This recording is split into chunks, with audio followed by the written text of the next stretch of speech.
Êxodo 23, os versos de 20 a 33, diz assim a palavra do Senhor. Eis que eu envio um anjo adiante de ti, para te guardar pelo caminho e te levar ao lugar que tenho preparado. Guarda-te diante dele e ouve a sua voz, e não te rebeles contra ele, porque não perdoará a vossa transgressão, pois nele está o meu nome. Mas se diligentemente lhe ouvirdes a voz e fizerdes tudo o que eu te disser, então serei inimigo dos teus inimigos e adversário dos teus adversários. Porque o meu anjo irá adiante de ti e te levará aos amorreus, aos heteus, aos fariseus, aos cananeus, aos heveus, aos jebuseus, e eu os destruirei. Não adorarás os seus deuses, nem lhes darás culto, nem farás conforme as suas obras. Antes, os destruirás totalmente e despedaçarás de todo as suas colunas. Servireis ao Senhor vosso Deus, e Ele abençoará o vosso pão e a vossa água, e tirará do vosso meio as enfermidades. Na tua terra não haverá mulher que aborte, nem estéril. Completarei o número dos teus dias. Enviarei o meu terror adiante de ti, confundindo a todo o povo onde entrares. Farei que todos os teus inimigos te voltem às costas. Também enviarei vespas diante de ti, que lancem os heveus, os cananeus, os heteus de diante de ti. Não os lançarei diante de ti num só ano, para que a terra se não torne em desolação e as feras do campo se não multipliquem contra ti. Pouco a pouco os lançarei de diante de ti, até que te multipliques e possuas a terra por herança. Porei os teus termos desde o mar vermelho até ao mar dos filisteus e desde o deserto até o Eufrates. Porque darei nas tuas mãos os moradores da terra para que os lances de diante de ti. Não farás aliança nenhuma com eles, nem com os seus deuses. Eles não habitarão na tua terra, para que te não façam pecar contra mim. Para que não façam pecar contra mim. Se servires aos seus deuses, isso te será por cilada. Amém, pela palavra do Senhor. Vamos orar? Senhor, dê-nos tua graça para entendermos a tua palavra. Já cantamos louvores ao Senhor, já lemos a tua palavra, já oramos e agora rogamos que o Senhor fale ao nosso coração pela tua palavra. Que o teu Espírito então nos console, nos edifique, nos corrija também, segundo a tua boa vontade e a nossa necessidade como teu povo. Também peço a Deus particularmente que dê-me tua bênção, para que as minhas fraquezas e pecados não sejam impedimentos neste momento. Não somente abençoa e fala, edifica a noiva do teu Filho. É a nossa súplica em nome de Cristo Jesus. Amém. Amém. Meus irmãos, uma das situações mais desconfortáveis é aquela situação de desnorteamento. Eu não sei se alguém já passou por isso, de ficar desnorteado. Você pega um endereço e se perde no seu endereço, nem o GPS te ajuda, e você fica completamente à deriva, não sabe para onde vai, e certamente essa é uma situação muito aflitiva. Uma das coisas que nos vem ao coração quando estamos desnorteados, além da insegurança, é o medo de tomar uma direção errada, não é? A própria impotência por não saber qual decisão tomar e as incertezas. Ainda que você escolha o caminho correto, você fica incerto se aquele caminho é o caminho correto, não é? Todo mundo já passou por isso, eu creio que sim, de ficar desnorteado em algum momento da vida, seja numa situação que precisa tomar uma decisão, ou seja numa questão de localização geográfica, por exemplo. Na vida cristã não é diferente. Na vida cristã não é diferente. Muitas pessoas vivem o caminho da fé desnorteados. Eles não sabem qual decisão tomar, eles não sabem a quem seguir, eles não sabem nem para onde eles vão na companhia de Jesus Cristo. E, infelizmente, esses irmãos, esses crentes que vivem desnorteados na vida cristã, experimentam estas mesmas sensações ou estas mesmas emoções: medo, incerteza, insegurança, impotência, porque, de fato, no seu relacionamento com Deus, eles não têm um guia, eles não têm um norte, eles não sabem o que fazer. No texto que nós acabamos de ler, de Êxodo 23, do 20 ao 19, esse texto é um texto que trata sobre isso, sobre a providência de Deus em nos dar um guia para as nossas almas, em nos dar um direcionador para as nossas vidas cristãs, para as nossas almas. Os versos que lemos, eles geralmente são entendidos pelos estudiosos do Pentateuco como sendo um epílogo. O epílogo é a conclusão de um livro, na parte final, não é?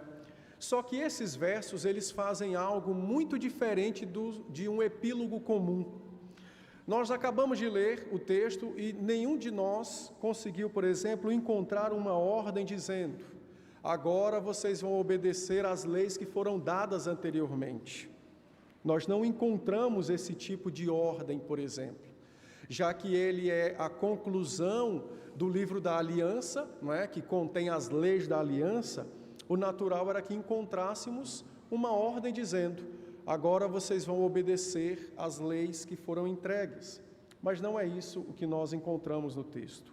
O que nós encontramos no texto é Deus dizendo: eu vou enviar o meu anjo adiante de vocês, e vocês o ouvirão e o atenderão, e não se rebelarão contra ele.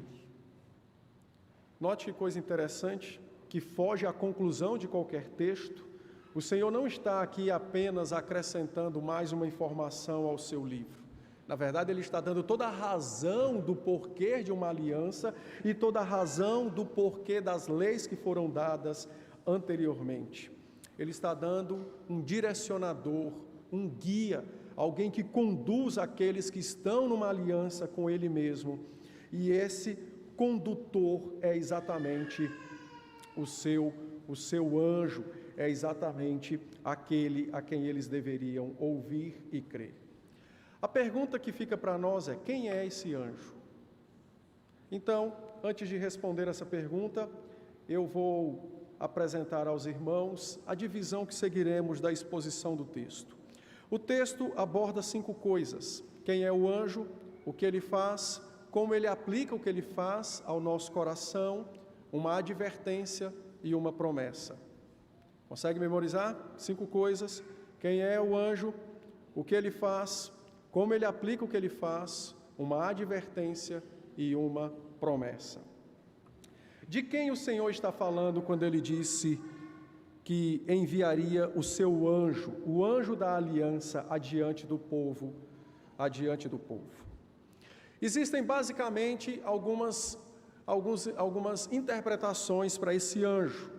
Alguns creem que esse anjo era a nuvem, que durante o dia ela fazia sombra para o povo e durante a noite era uma tocha de fogo gigantesca no meio do deserto. Então ela aquecia e iluminava a noite e protegia com sombra e frescor durante o dia. Mas o texto nos diz que o anjo falaria ao povo. O texto nos diz que o anjo se relacionaria com o povo não poderia desprezar o anjo. E nós sabemos que nuvens não falam e nem se relacionam conosco. Então, o anjo não é a nuvem gloriosa dada no deserto, como o Senhor fez. Outros creem que esse anjo é Josué, porque o texto nos diz que o anjo levaria o povo até a terra prometida e os introduziria na terra prometida. O verso 23 diz: o meu anjo irá diante de ti e te levará aos amorreus, ou seja, te levará à terra da promessa. E para fundamentar essa interpretação, alguns inclusive dizem o seguinte, que de fato Josué é o nome hebraico para Jesus, que é o nome grego. Então faz sentido crer que esse anjo é Josué. Porém, tem um detalhe. O texto nos diz, no verso de número 21, que o povo deveria ouvir o anjo, deveria crer no anjo, e não poderia se rebelar contra o anjo, porque o anjo não perdoaria aquele pecado. A Bíblia não nos diz que Josué recebeu tal autoridade para perdoar pecados. Então não é Josué. Em terceiro lugar, não é? Alguns creem, então, que esse é um anjo da guarda. Tão, inclusive, difundido nos nossos dias, não é? E é verdade, os anjos existem, são ministros de Deus para cuidado do seu povo, mas a ideia de anjo da guarda, ela é muito controversa, e eu não vou tocar no ponto aqui. Então, alguns creem que é um anjo nacional, um anjo da guarda para a nação. Aquele anjo, então, ele seria alguém relacional, falaria ao povo, representaria Deus no meio do povo, e então aquele anjo faria com que o povo herdasse a terra prometida. A grande questão é porque não há na Escritura uma palavra que diga que os anjos têm poder para perdoar pecados. Uma outra questão é que o Senhor Deus, quando usou anjos, os usou de modo temporário. E a indicação do texto é que não seria algo meramente passageiro. E por fim, quando o Senhor Deus disse, no verso de número 21, não te rebeles contra ele, porque não perdoará o teu pecado, o verbo rebelar aqui, no hebraico, só é usado com relação ao Altíssimo, com relação a Deus. Então, esse não é um anjo da guarda, porque não é atribuído aos anjos características, atributos e qualidades divinas. Quem é o anjo, então? Ora, o anjo, diz o Senhor Deus, é aquele que tem o seu nome. É o que diz a Escritura, né? O meu nome está nele, verso 21 na parte final, nele está o meu nome. Então, quem é esse anjo? Quando a Escritura diz que o nome de Deus está sobre alguém, a Escritura está falando daquilo que é chamado de identificação de divindade. Ou seja, é uma revelação de caráter e de atributos, neste caso, de Deus numa pessoa. Porque ele diz, é o meu anjo, o meu nome está sobre ele, então há uma revelação deste anjo, ou neste anjo, de meus atributos e de minhas qualidades. Ora, a Escritura diz que só tem uma pessoa que tem atributos e qualidades divinas. Quem é esta pessoa? O Senhor Jesus Cristo. Então, o anjo da aliança é o Senhor Jesus Cristo, aqui aparecendo pré-encarnado, antes de sua encarnação, para guiar poderosamente o seu povo à terra prometida. Naquele caso, guiaria o povo a Canaã, sombra da verdadeira Canaã, que é a nossa pátria celestial.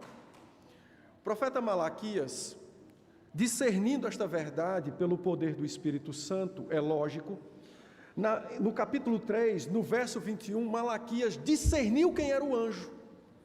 E então, ele mesmo, trazendo uma palavra antes dos 400 anos de silêncio que o povo enfrentaria em decorrência de seu próprio pecado, então ele disse, eis que eu envio o meu mensageiro que preparará o caminho diante de mim. De repente virá ao seu templo o Senhor, a quem buscais. Nota que ele vai dizer, a quem buscais? O anjo da aliança, a quem vós desejais. Eis que ele vem, diz o Senhor dos exércitos. Então é sinal de que o anjo não veio naquele momento, literalmente. Por quê? Porque ele não podia encarnar naquele momento. Não havia chegado à plenitude dos tempos.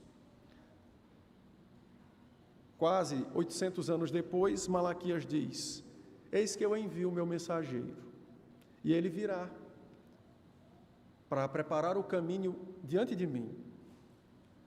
O Senhor vem para o seu templo, e então ele diz: o Senhor vem para o seu templo, e é o anjo da aliança, e esse anjo é o que nós aguardamos, é o que nós desejamos, e ele vem, O Senhor Jesus Cristo, certa feita, no Evangelho de Mateus, no capítulo 11, no verso de número 10, quando questionaram sobre a autoridade de João Batista, o Senhor Jesus disse: ele é o mensageiro que prepara o caminho para o anjo da aliança. Mateus capítulo 11, verso de número 10. Então Cristo disse: João é o mensageiro, que também é a palavra anjo. Então, se fôssemos ler literalmente, seria o anjo que prepara o caminho para o anjo. Mas qual é a distinção? Um é o anjo da aliança, o outro não. Então Cristo disse: ele é o anjo que prepara o caminho para o anjo da aliança vir, porque ele vem para o seu templo. Ele é o desejado das nações.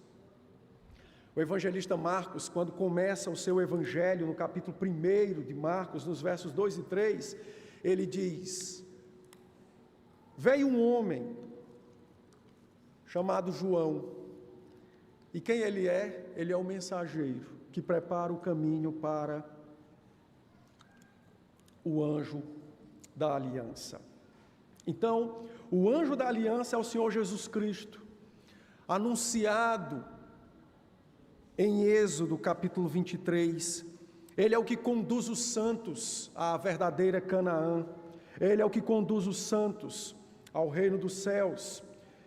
No Evangelho de João, por exemplo, no capítulo 14, o Senhor Jesus, na véspera de sua crucificação, no capítulo de número 14, no verso 6, consolando os discípulos, ele disse: eu sou o caminho, e eu vou pelo caminho que eu mesmo preparei, porque eu sou o que conduz as ovelhas, eu sou o caminho. Eu vou preparar-vos lugar.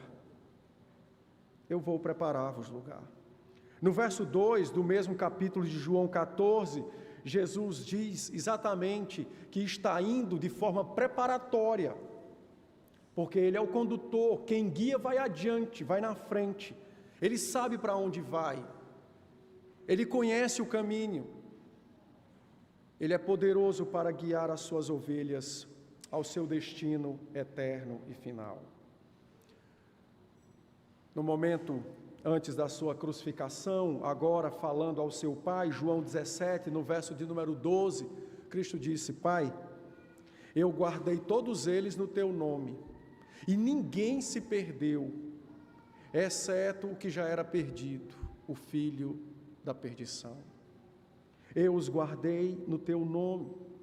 No verso 8 de João 17, na sua oração ainda, Jesus disse: eu lhes transmiti a tua palavra, porque estas são as funções de quem guia: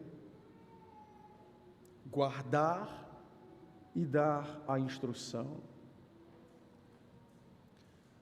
Marcos capítulo 2, no verso de número 7, quando Cristo perdoou os pecados daquele paralítico, os homens disseram: ele não pode perdoar pecados, porque ele é homem.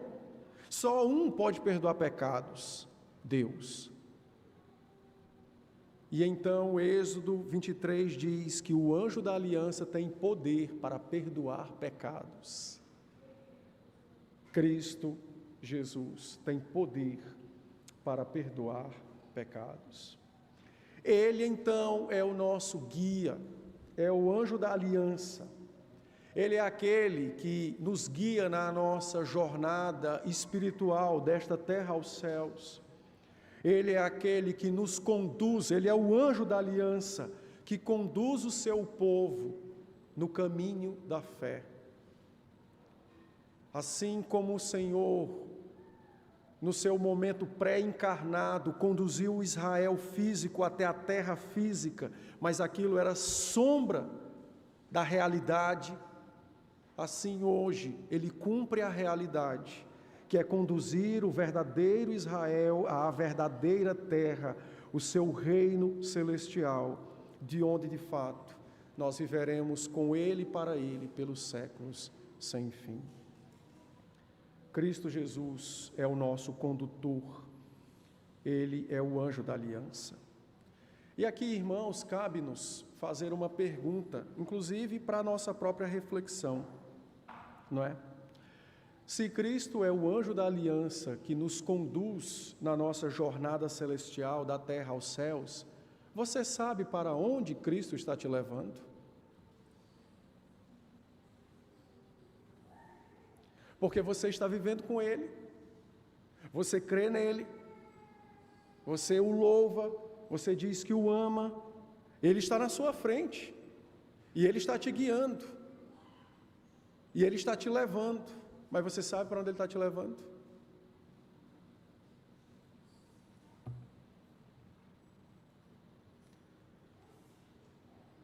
Muitos dos nossos medos, para não dizer todos, porque eu não quero generalizar, muitas das nossas apreensões e incertezas não provém de outro lugar senão da nossa dúvida em confiar naquele que está nos conduzindo. E por que duvidamos dele, já que ele é o Filho de Deus? Porque muitas vezes nós não sabemos para onde ele está nos levando.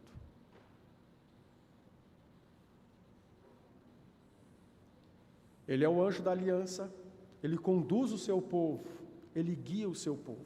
O texto nos diz, no verso 23, que o anjo conduz até os amorreus, que era exatamente os povos que habitavam na terra prometida.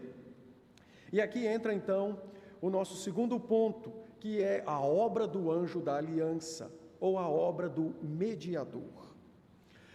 De acordo com o apóstolo Paulo, quando ele escreveu aos Coríntios, no capítulo 10, no verso de número 11, Paulo disse que toda a história de Israel serviu para nos advertir sobre pecados que devem ser evitados, caminhos pecaminosos que devem ser rejeitados e sobre um modo de vida, de reconciliação, temor e fé com o nosso Deus.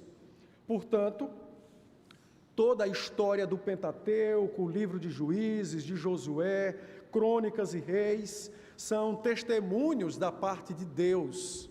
Não é como alguns querem crer, que é apenas o relato histórico da fé de um povo, isso não é verdade, mas são o relato de Deus para advertir a sua igreja em todas as épocas, sobre quem está conduzindo-os, para onde está conduzindo-os, de que modo ele está conduzindo, qual é a sua obra como o anjo da aliança. E então esses textos servem para nos advertir, mas ao mesmo tempo servem para nos relembrar a história da salvação e como o povo de Deus viveu nos tempos anteriores a nós. E aqui entra então o nosso segundo item, que é exatamente o anjo nos conduz até a terra dos amorreus, ou a vitória do anjo da aliança. Os irmãos devem conhecer, Israel passou 40 anos peregrinando no deserto, enfrentou serpentes abrasadoras e outros tipos de adversidades comuns do deserto.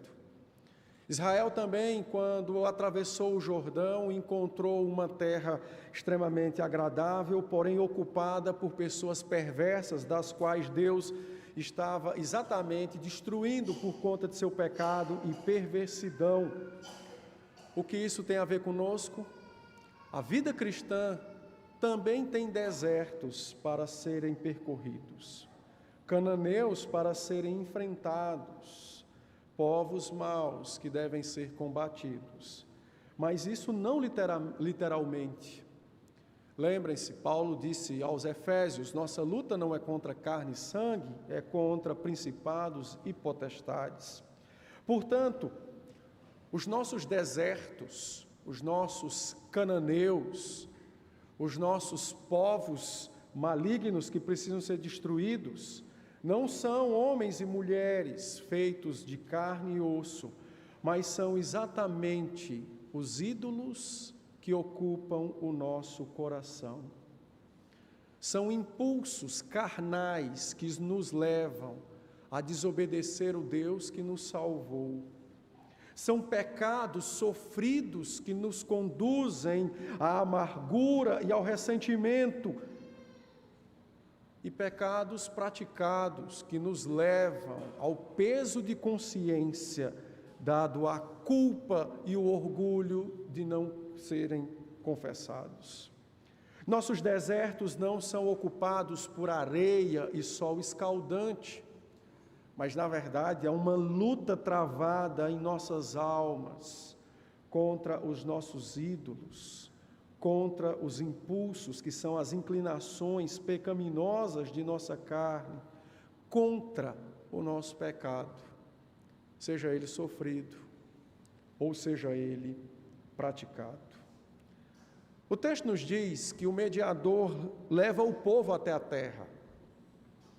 O texto nos diz no verso 23, e o Senhor garante na parte final do verso 23, dizendo: e eu os destruirei.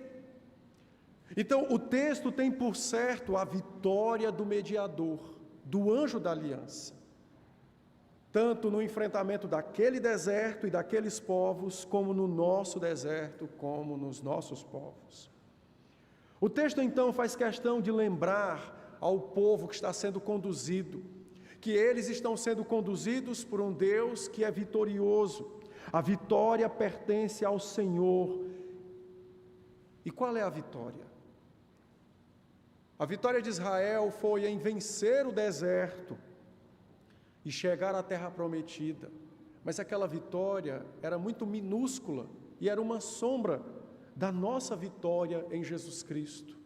A Bíblia nos diz que pela ressurreição do Senhor Jesus Cristo, pela sua morte na cruz, conforme a carta de Paulo aos Romanos, no capítulo 4, os versos 24 e 25, Paulo nos diz que ele logrou vitória por nós.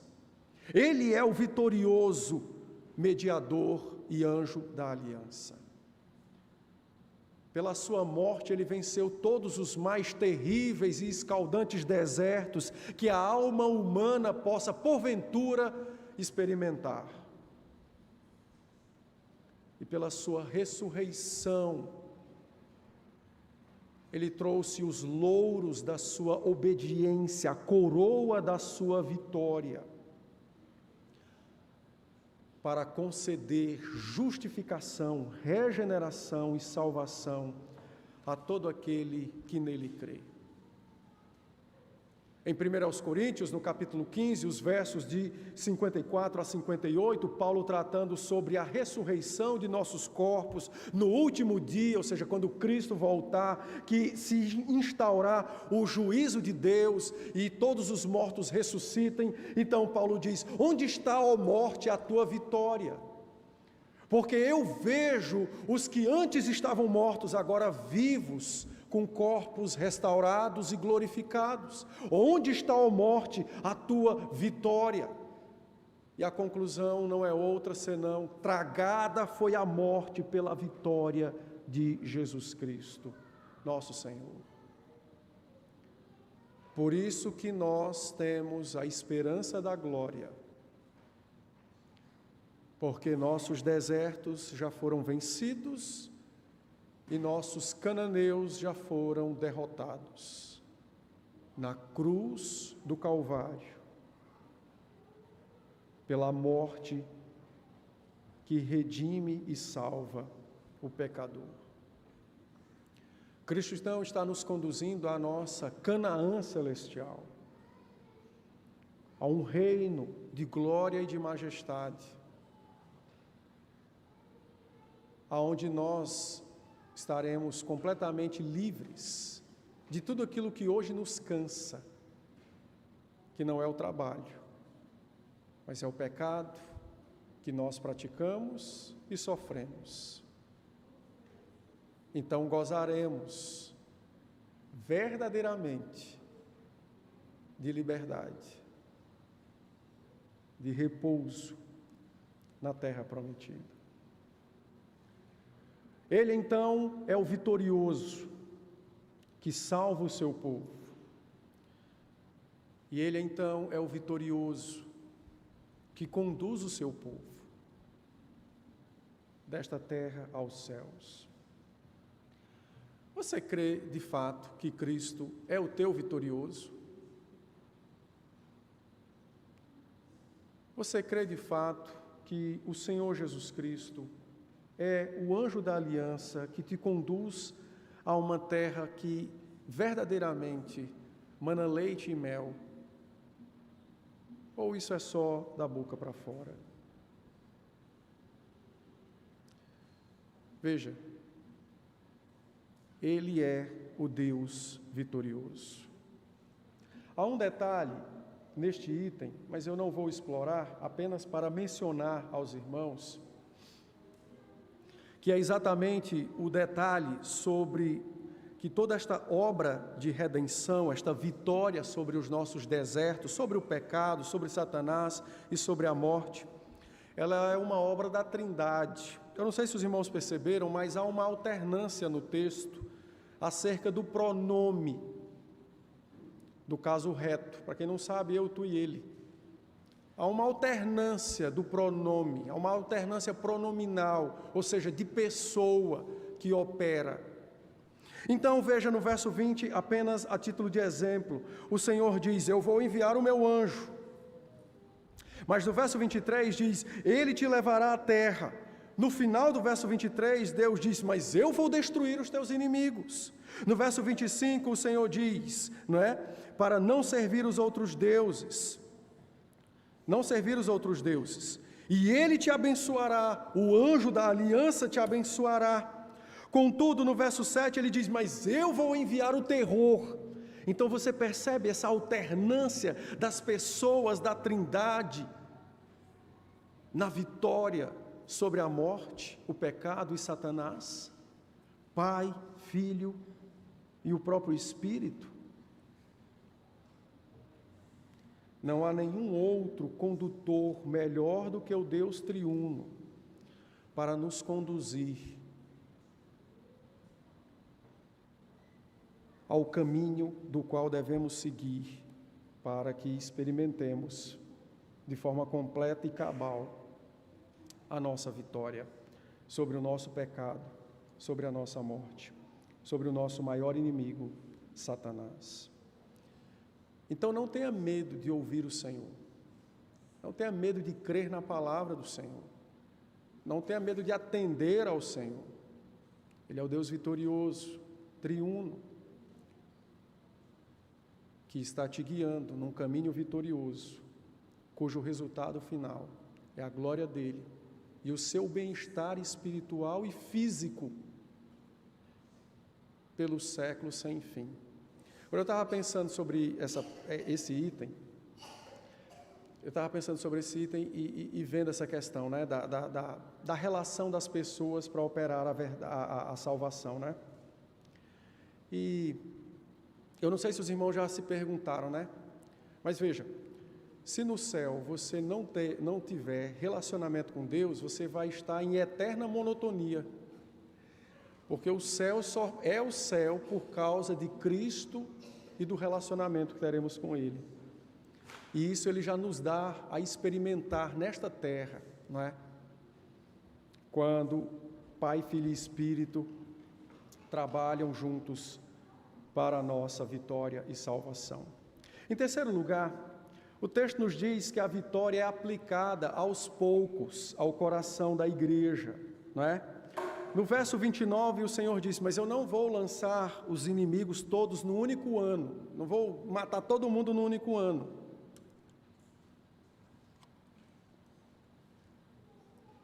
Vai ser aos poucos que eu os lançarei, até que você consiga possuir a terra. Veja, não é que Deus não tivesse poder para eliminar os cananitas de uma única vez, e nem que Deus não tivesse poder para proteger Israel das bestas feras do campo. O que os irmãos precisam entender não é que falte algo a Deus. O que os irmãos precisam entender é que falta algo a nós, aos salvos.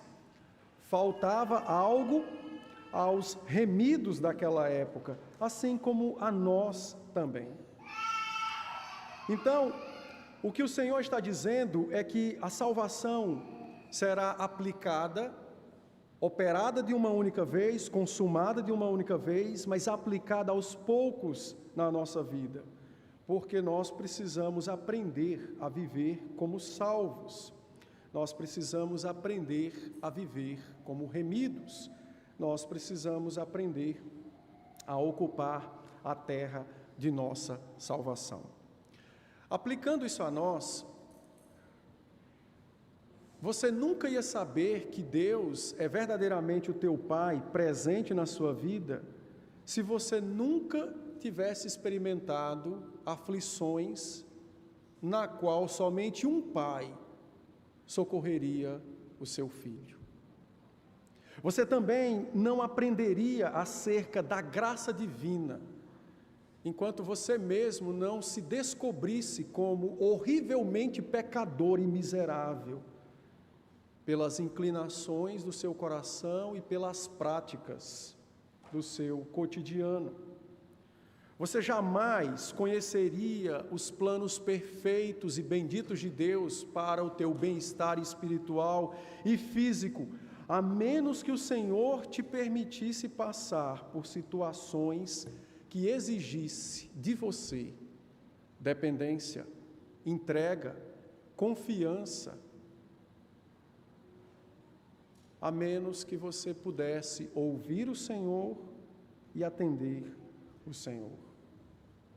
O que Deus está dizendo ao seu povo é que a nossa vida cristã, e lógico, existem pessoas que não passaram por isso quando elas se convertem, seja no leito de morte, ou como no caso do ladrão da cruz, que foi algo antecipado, né? Assim, ele creu e morreu.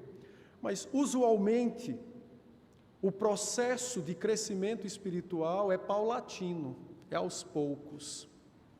Usualmente é dado a nós, de pouco a pouco, o experimentar da nossa vitória sobre o pecado.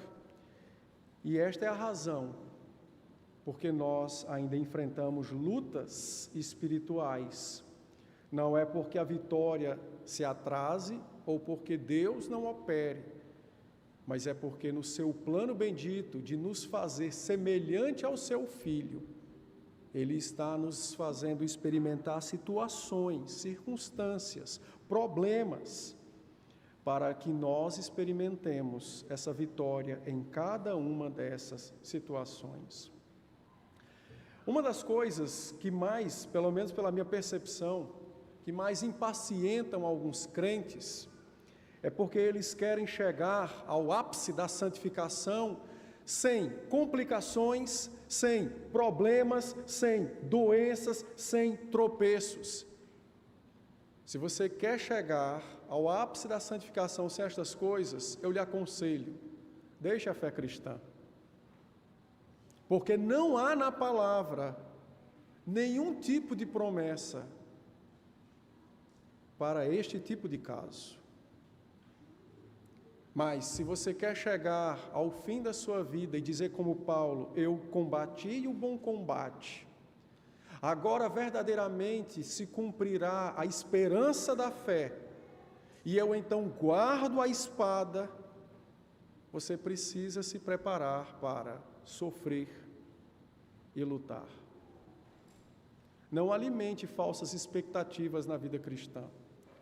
Esses dias eu conversando com a Neuma, minha esposa, e a gente fazendo uma avaliação, existe muito louco dentro das igrejas, né? Loucos mesmo, não eram, mas ficaram, por causa das mentiras que foram ensinadas em nome de Deus.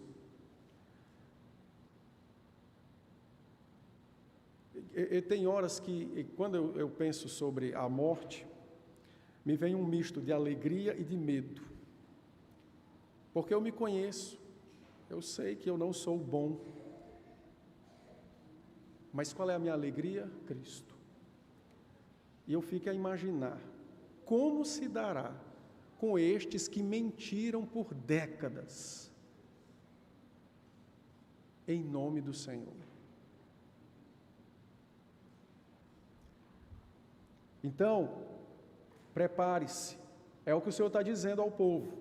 Veja que o povo estava no deserto, nós vamos chegar na terra prometida, vai matar todo mundo, e depois é igual o hino nacional, deitado em berço esplêndido, e só sol azul e água. Não, será aos poucos, ano após ano. Vocês precisam aprender a viver como salvos.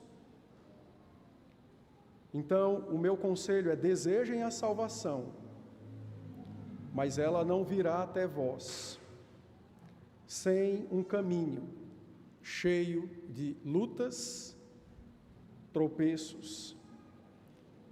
Ela virá até nós por meio de cada uma dessas situações.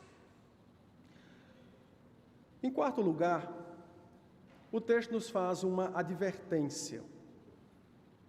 Então, notem que eles iriam viver, iriam possuir a terra paulatinamente, não eram para habitar com o povo, ou seja, eles iriam ocupar o mesmo território, mas não era para habitar com eles. Habitar implica a ideia de relacionar-se. Então vem a advertência. O Senhor diz, não é? Servireis ao Senhor, porque isso vai resultar em bênçãos, não é? Enviarei o meu terror e tal. E no final, verso 31, então, os versos 23 e 24. Não vai adorar os deuses deles, não vai prestar culto aos deuses deles, você vai destruí-los por completo, os seus deuses e sua forma de culto. Verso 25, adora somente ao Senhor, e então o anjo da aliança vai abençoá-lo. Então, nós temos aqui uma advertência sobre o perigo da apostasia e da influência cultural. E por que é uma advertência? Porque nas leis anteriores, Deus já proibiu Israel de adorar outros deuses. Então, por que ele estaria mencionando novamente, não adorarás os teus deuses? Porque o Senhor está advertindo sobre o perigo da influência cultural dos cananitas, que poderia levar Israel à apostasia.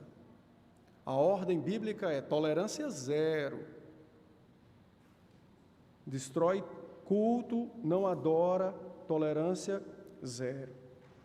Porque a influência cultural tem levado muitos à apostasia da fé.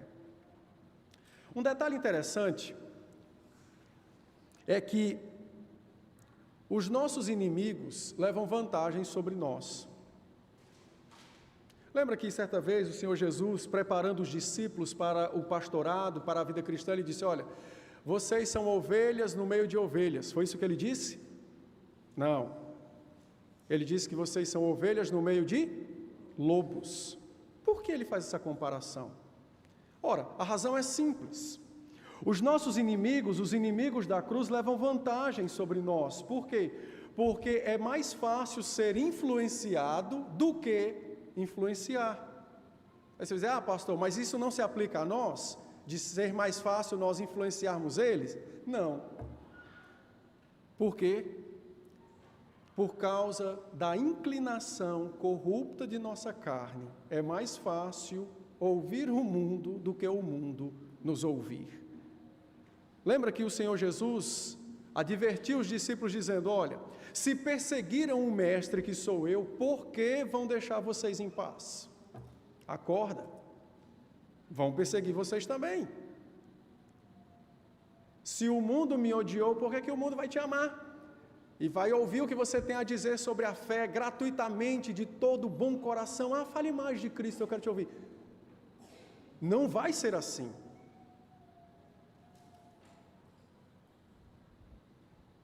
Infelizmente, por conta do pecado, nós levamos essa desvantagem, porque é mais fácil ser influenciado do que influenciar.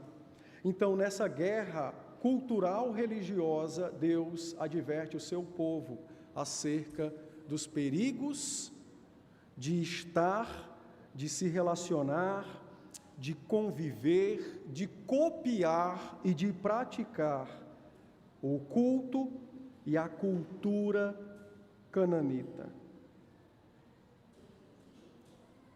Então o Senhor diz: cuidado, destrói os ídolos, destrói o culto, não dá ouvidos, tolerância zero. Mas aí talvez você me pergunte: tá, pastor, mas hoje nós não temos cananitas, nós não temos mais templos pagãos aqui, né? Não se faz mais, por exemplo,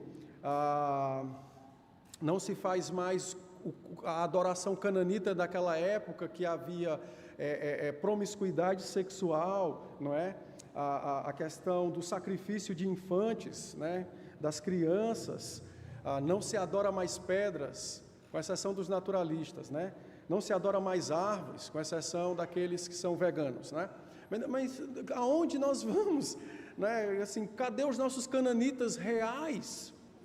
Veja, o Senhor está advertindo sobre uma guerra cultural religiosa, e essa guerra é travada no âmbito da influência, daquilo que se ensina, daquilo que se ouve, daquilo que se vê, daquilo que se faz, daquilo que se consome,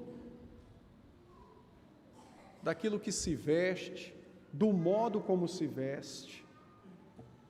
O Senhor está tratando sobre estas coisas, e Ele então está dizendo a nós: tolerância zero com estas coisas, cuidado, cuidado, para você não ser enlaçado por estas mentiras.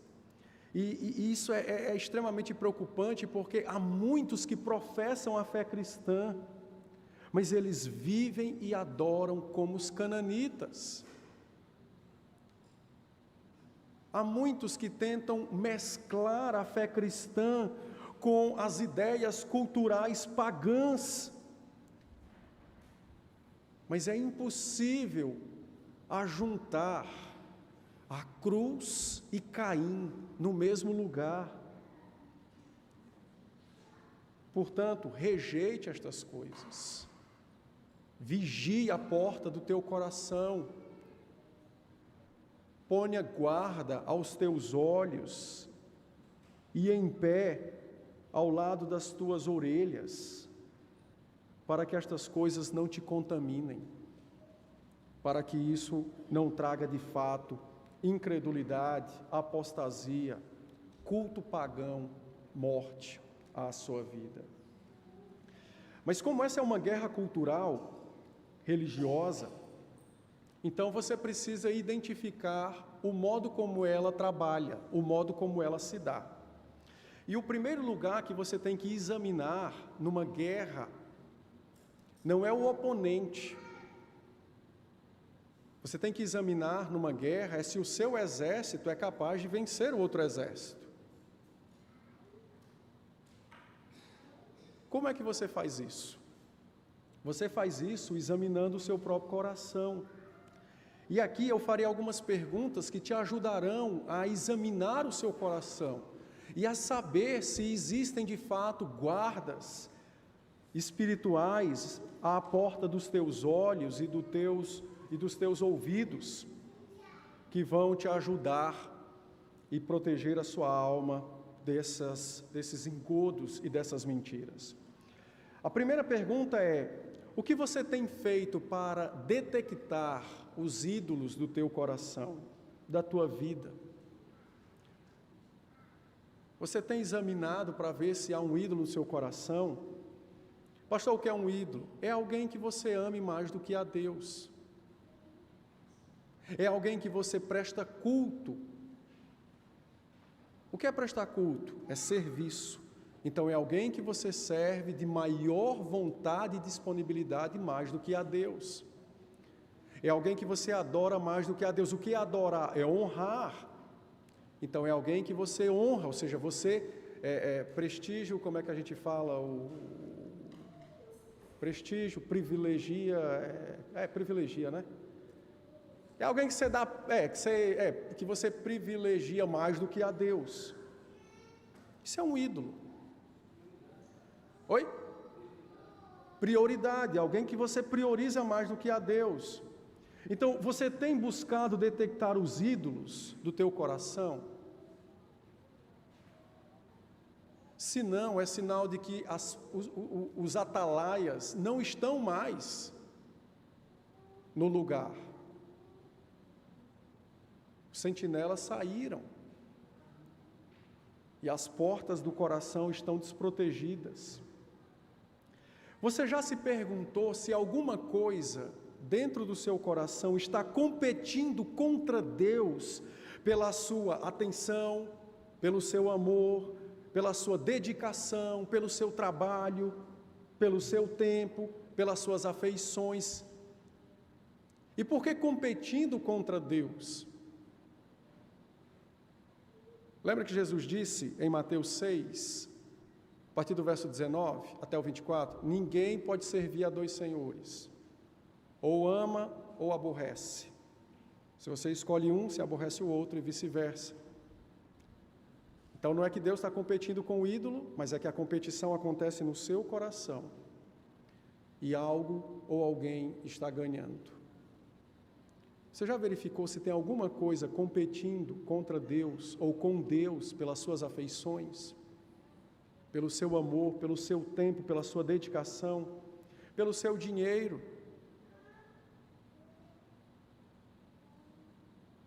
Nós estamos numa guerra cultural religiosa, meus irmãos. O culto ao corpo, por exemplo, tem lotado as academias. Eu dedico mais tempo à academia do que em oração. Você acha que isso é normal, anormal, mais ou menos, ou é porque é tempo moderno? Estão entendendo como é que funciona? Eu não passo 2 horas na igreja porque é chato, mas eu deixo 3 horas do meu tempo para ver o filme dos Vingadores, que é uma mentira. Bem contada, mas é uma mentira. Então, preste atenção. Eu estou priorizando quem na minha vida? Ah, pastor, mas o filme é só uma vez. Então, saia do filme e veja quanto tempo você perde com outras coisas que usa esse tempo perdido para dar desculpas a Deus para não ler, não orar, não meditar, não visitar os irmãos, não se engajar nos trabalhos da igreja, não progredir na fé. Por que eu não posso progredir na fé? Porque eu estou muito ocupado, pastor. Opa, isso é tempo, isso é prioridade, é um ídolo. Como é o nome desse ídolo? É academia? Não. Pode ser a vaidade, não é? Pode ser o prazer sensual que lá você acha que vai alcançar, ainda que não adultere, mas vai alcançar pelos olhares que atrai, por exemplo. Estão entendendo? Que ídolo compete conosco? Ou compete dentro de nós, pelo nosso coração? Mas lembre-se, nem todo ídolo está ligado a uma coisa má. Existem ídolos, entre aspas, que estão ligados a coisas boas. Eu vou lhe dar um exemplo. Qualquer um de nós sacrificaria tudo por amor aos nossos filhos e aos nossos cônjuges, correto? Correto. Está errado? Não, é uma coisa boa, é. Mas você faria a mesma coisa pelo Senhor? Aí a resposta muda, não é? Pois é. Amar um filho mais do que a Deus, o filho é o ídolo. Amar o marido mais do que a Deus, o marido é o ídolo. Deu para entender? Nem sempre os ídolos estarão associados com coisas ou obras más, malignas, mas podem estar associados com coisas boas, como amar alguém. Contudo, aquele amor se tornará mau, porque alguém estará ocupando o centro do seu coração, e este alguém não é o Senhor. Não é o Senhor. E aí, já conseguem examinar o coração? Já conseguem verificar se tem alguém controlando a sua vida? Quer saber se alguém controla a sua vida? É só você procurar por uma palavrinha chamada exigências. E nem sempre são os maridos que controlam as mulheres, as suas esposas. Exigências. Meu marido exige muita atenção de mim. Coitado, às vezes nunca pediu nada. Mas há uma exigência de um ídolo que é feita no coração. Qual? Eu quero ter controle sobre a minha casa. Então, a imagem do ídolo pode ser uma, mas ele é outra. Quem tem feito exigências a você contra Deus? Quem tem te exigido dedicação, perfeição? Lembre-se, todo ídolo faz exigências, porque todo ídolo quer controlar o coração. Pensou? Muito bem. Então eu volto à primeira pergunta, não é? Você tem buscado detectar ídolos no seu coração, ou você acha que você não tem nenhum? Se você acha, você faz uma cartinha para a gente mandar para Deus, porque Ele tem que corrigir a Bíblia, que está errada. Ela diz que todo mundo tem, mas você não, tem alguma coisa errada. Veja, isso vai nos levar a uma outra pergunta, e essa pergunta é mais profunda, e é a seguinte: com que frequência você nega os ídolos no seu coração? Nós também negamos quando descobrimos nossos ídolos. Desculpas as mais variadas possíveis, mas nós também negamos que existam ídolos no nosso coração. Então, com que frequência você tem negado os ídolos no teu coração? Lembre-se, há uma advertência. Cuidado com a guerra cultural religiosa. Destrua os ídolos e o culto cananita. Então a ordem do Senhor é: lute contra você mesmo, contra o seu pecado. Por fim, nós temos uma promessa. O Senhor fez uma promessa gloriosíssima. Então ele disse no verso 25, né?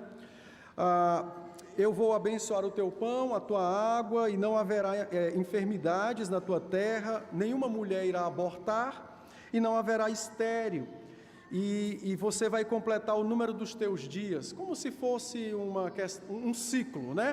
Então ele está falando que você vai viver o tempo que ele marcou para viver. Muito cuidado com essa promessa, não por causa de Deus, mas por causa de nós mesmos, porque o Senhor não está dizendo: olha, cumpra os 10 mandamentos e você viverá estas coisas. Nós já vimos que não podemos fazer isso. Mas o que o Senhor está dizendo é exatamente o seguinte: você está numa luta, você está lutando contra inimigos e oponentes que têm mais armas do que você, mas você conta com a minha guia, com a minha direção, com o anjo da aliança que te conduz, e conta com a minha bênção. Eu abençoarei a tua luta e os teus dias nessa terra.